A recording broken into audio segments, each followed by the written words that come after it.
эцэг эхчүүд өсвөр насны хүүхдээ ойлгохгүй байна. Шилжилтийн нас болоод одоо хүүхдээ хэрхэн яаж ойлголцох вэ?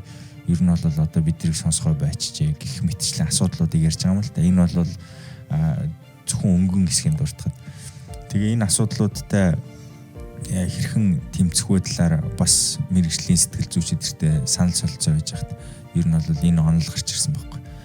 Тэр хүүхэдтэй бага настайд нь жишээлх юм бол нэг 3-аас 5 настайгаас нь эхлээд дундын сонирхдаг хоббитой болохгүй болвол тэгээд тэр хоббитойгоо удаан хугацаанд яваад тэнд нэг юм одоо англи дээр бол bond гэж байгаа ихтгэлцэл үүсээд ингээд цаашдаа энэ хэмжээнд явж чадахгүй бол өсвөр наснд нь очиход зөвхөн найз нөхөд тойроо үргэлж байгаа тэр найз нөхөдийн хэм хэмжээнд л одоо өөрийнх нь хөгжил хаашаа явах шийдэгддэг учраас тэр үед эцэг их буюу одоо ярилцъя гэж орж ирэх юм бол хитрхи оройтчихсан байна. Тэрнээс өмнө тэр нөгөө хоббигоороо хамтран хичээллээд дундаа нэг юм зүйлтэй болоод тэр зүйлээсээ хамаарад нөгөө ихтгэлцэл нь байгаад харилцан яриа өрнөдөг, хоорондоо юмаа нуухгүй хилцдэг тэр зуршил руу ордог юм байна л.